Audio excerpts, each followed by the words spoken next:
Om Namo Narayana, Om Namah Shivaya, Shiva Om, Shiva Hum, Om. Welcome to another Satsang with your host, Chuck the Yogi from the Yogi Cave. Let us continue with the Vivekachudamani. Salva Vyaparita Kararam Lingamidam Sya Chidat Manaha Pum Saha Pasya Dika Miva Takshna Stenaivatma Bhavat Yasanguyam. As the tools of a carpenter are his instruments, so the subtle body is an instrument for all activities of the self, Atman, or rather the self with the capital S, which is of the nature of knowledge absolute. The self, therefore, is perfectly unattached. So there's these different layers of the being, right? As in psychology, they talk about the superego, ego, id, all that other stuff. There's layers as well, layers like layers of an onion. The Atman is the most innermost layer. Andat va mandat va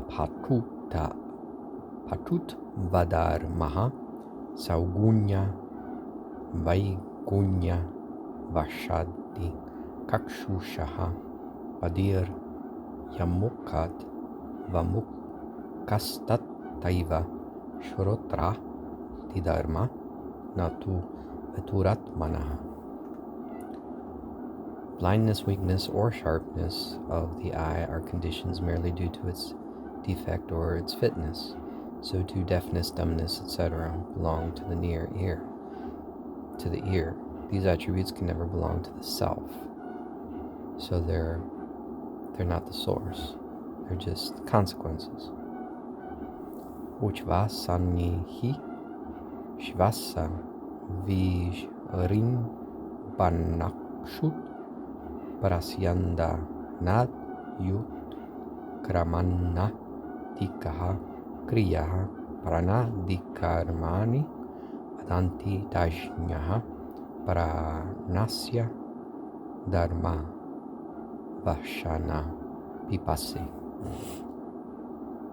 Experts call inhalation, exhalation, yawning, sneezing, secretion, death, etc. as functions of the vital breath. Hunger and thirst are the qualities of the main vital breath.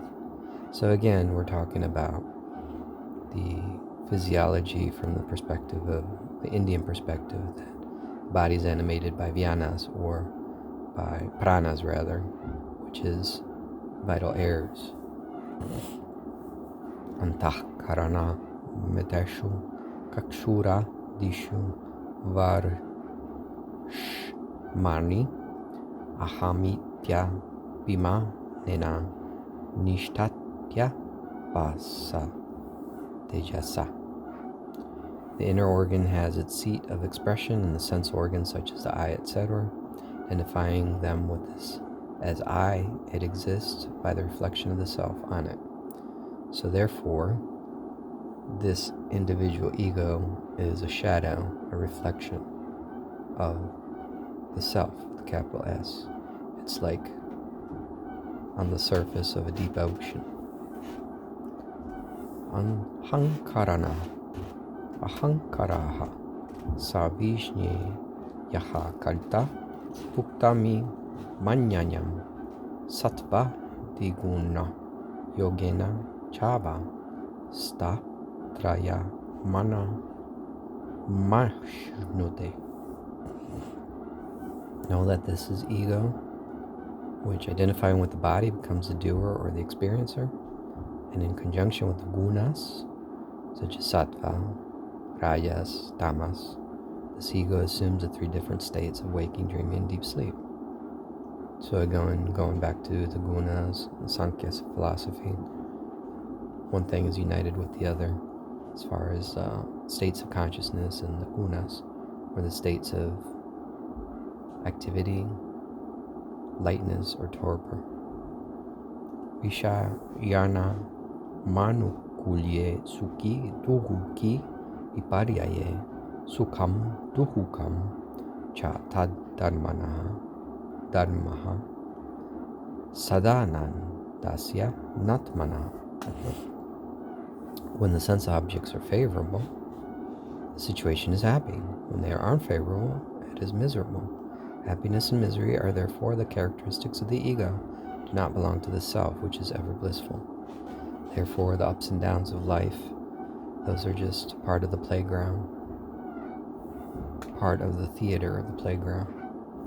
Atmarta venahi prayan vishayo nasvataha priyaha svata evahi salvesha matma priyatamo yataha tata atma sadanando nasya duhukam kadachana. Sense objects are pleasurable only because of the self, which manifests through them and do not independently, for the self is, by its very nature, most beloved of all. The self, therefore, is ever blissful and can never suffer any grief or misery. Although Shankara is Advaita, he also sees this duality between the eternal, ever-abiding self and everything else that happens within the playground. So you could say it's a qualified Advaita. Yet sushuptau nirvishaya atmanando nubuyate shurutihi pradyak shamaitihi ti yamana manu manam cha jagrati. It's hard to speak Sanskrit in the morning without coffee. Scriptures, direct experience, tradition, and inference clearly attest that in deep sleep we have experienced the bliss of the self, independent of sense objects. When we don't experience anything, right? That time beyond REM sleep, when nothing is experienced. That's what he's alluding to. The deepest layers of consciousness. Avyakta namni parame shakti anadya vidya trigunatmika para karya numeya sudhiyaiva maya yaya jagat sarva midam prasuyate. In essence, avidya, or maya, also called unmanifest, is the power of the Lord. It is without beginning, it comprises the three gunas and is superior to their effects. It is to be inferred only by one who has a clear intellect from the effects it produces. It is Maya that projects the entire universe. Maya is what keeps the playground together. See, I mean, it's the matrix that holds it all together. Sana, Vyasana, Vyuba, Yatmika, Bina, Vyabina, Vyuba, Yatmika, Sangha, Pyananga, Yuba, Yatmika, Maha, Buddha, Nirva, Chaniya Rupa. If Maya is neither existence nor non-existence, nor both, neither the same nor different nor both, neither made up or of parts or partless nor both, most wonderful it is and beyond description and words. Need I say more? Shuddha Vaya Brahma Vibodha Nasya Salpa Brahmo Raju Vivekato Yata Rajasta Maha Sattva Miti Prasida Gunasta Tiyaha Pratitaihi Svakar Yaihi. By realization of the pure non-dual Brahman, Maya can be destroyed, such as the illusion of the snake is removed by the discriminative knowledge of the true rope. Its qualities, gunas, are rajas, tamas, and sattva, distinguished by their respective functions. So it's through discrimination or discernment that we achieve our way out of the playground. Vikshepa Shakti Rajasaha Karyatmika Yataha Pavaritihi Prasrita Purani Ragadayosyaha Prabhavanti Nityam Duhuka Dayo Ye Manaso Vikaraha. Rajas is projecting power. Vikshepa Sakti. Activity is its very nature. From it, the initial flow of activity is originated. From it, mental modifications such as attachment and grief are also continuously produced. So now he's getting into the DNA of what makes this matrix tick.